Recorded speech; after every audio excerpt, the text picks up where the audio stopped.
नमस्कार, मैं अनुराधा आप सबका इस सवाल जवाब के सीरीज़ में स्वागत करती हूँ। आज का सवाल है कि इस गर्मियों में हम अपने आप को कैसे हाइड्रेटेड रखें, अर्थात बढ़ती हुई गर्मी को आप सब तो महसूस कर ही रहे होंगे। अपने आसपास देख रहे होंगे कि इतनी ज़्यादा हीट हो रही है, अर्थात वातावरण का तापमान बहुत ज़्यादा बढ़ रहा है, जिस वजह से हम मनुष्यों के साथ साथ पशुओं को भी बहुत ज़्यादा परेशानी उठानी पड़ रही है। तो इस केस में हम अपने आप को कैसे हाइड्रेटेड रखें, क्या करें, इन सब के बारे में आज हम डिस्कस करेंगे और इसका जवाब पाने का प्रयास करेंगे। आप सब जानते हैं तापमान कितना ज़रूरत होता है इस पारिस्थितिकी तंत्र को बनाए रखने के लिए, अर्थात टेम्परेचर नहीं होगा तो फिर कोई भी चीज़ जो है सही रूप से चल रहा है, एक क्रमबद्ध तरीके से चल रहा है, चाहे वह प्रकाश संश्लेषण की प्रक्रिया हो जिसकी वजह से हमारे प्लांट्स जो है, पेड़ पौधे हैं, वह अपना भोजन बना रहे हैं और हमें ऑक्सीजन के रूप में प्रदान कर रहे हैं। तो तापमान का बहुत रोल है इम्पॉर्टेंट।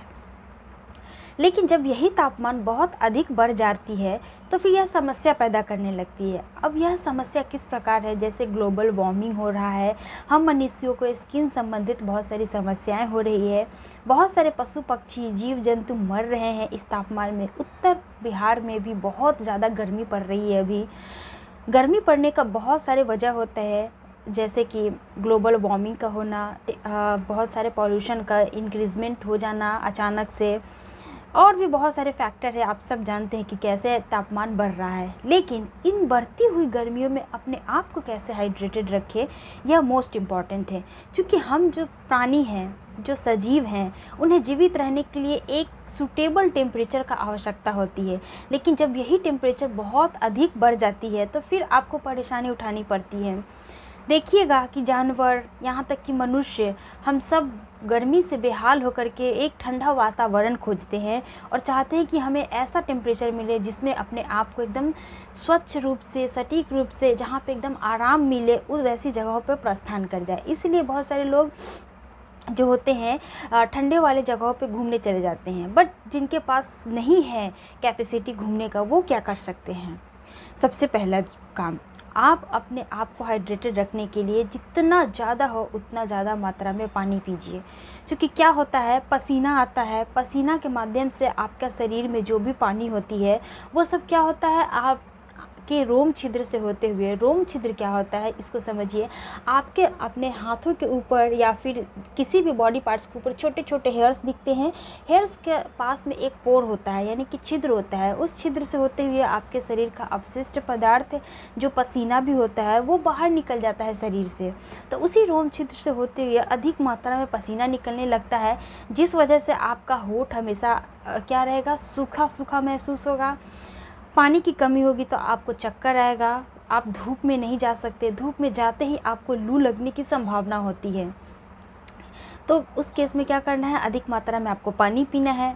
पानी पीने के साथ साथ अगर आप घर से बाहर निकलते हैं तो अपने आप को ढके रखिए, हमेशा ठंडा कपड़ा से कोशिश कीजिए कि अपने सर को ढके रहें।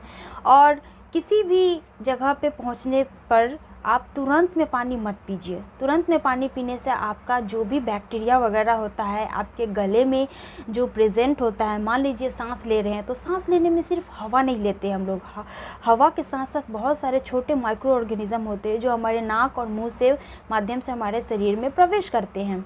तो वो सब आपके गले में पहुंच करके इकट्ठे रहते हैं, और जब भी उनको ऐसा तापमान मिलता है ठंडा गर्म वाला, तो उसमें वो आसानी से ग्रो कर जाते हैं। तो इसलिए मना किया जाता है कि कहीं भी धूप से आने के बाद अचानक ठंडा पानी नहीं पीना है। अगर आप पीते हैं तो आपको सर्दी जुकाम तो लगता ही लगता है, साथ ही साथ आपको बुखार भी लगने की संभावना अधिक होती है। तो ये रहा आपका गर्मी से बचने का उपाय, ये कर सकते हैं। दूसरी मात्रा में जितने भी आप पानी वाला फ्रूट्स है, जैसे तरबूजा, खीरा, ककड़ी, खरबूज, ये सब हो सकता है आप इस्तेमाल कीजिए। और नारियल पानी भी इस्तेमाल कर सकते हैं इस केस में। ये सब आपके बॉडी को हाइड्रेटेड रखने में मदद करती है, क्योंकि इस पे बहुत ज़्यादा पानी की मात्रा होती है। तीसरी बात, आपको खान पान में बहुत नियंत्रण रखना पड़ेगा, बहुत ज़्यादा मसाला वाला सामान नहीं खाना पड़ेगा। आप कोशिश कीजिए कि इन गर्मियों में एकदम नॉर्मल खाना खाएं, सादा खाना खाएं, जिसमें आपको पेट को पचाने में आसानी हो, जैसे खिचड़ी हो गया, दलिया हो गया, चावल दाल हो गया। बहुत अधिक मात्रा में मैदा वाला ये सब सामान, डब्बा बंद वाला सामान मत इस्तेमाल कीजिए। और इसके साथ साथ आपको अच्छी तरह से पता है कि ये सब सामान जब हम खाते हैं, मैदा वाला सामान, तो गर्मियों में तो ऑलरेडी आपको पानी की कमी हो रही है, ऊपर से जब मैदा वाला सामान खाएंगे तो आपका पेट को पचाने में काफ़ी परेशानी होगी। और पानी की कमी की वजह से वो जो आपका सॉलिड मल जो होता है वो और भी ज़्यादा सॉलिड होते जाता है पानी की कमी की वजह से, जिस वजह से आपको सुबह में मल त्यागने में कठिनाई होगी। और धीरे धीरे यह मल इतना हार्ड हो जाएगा कि आपको त्यागते त्यागते एक ऐसा अवस्थिति आएगा जब यह आपका पाइल्स का रूप ले लेगा। तो यह था आपका गर्मियों से बचने का कुछ उपाय, जो मुझे लगा आप लोगों के साथ शेयर करना चाहिए। कुछ और आपके मन में सवाल आते हैं किसी भी प्रकार के टॉपिक से, तो आप कमेंट बॉक्स में कमेंट कीजिए, मैं उनका अगले वीडियो में नाम बोल करके और उनका सवाल के साथ जवाब दूंगी।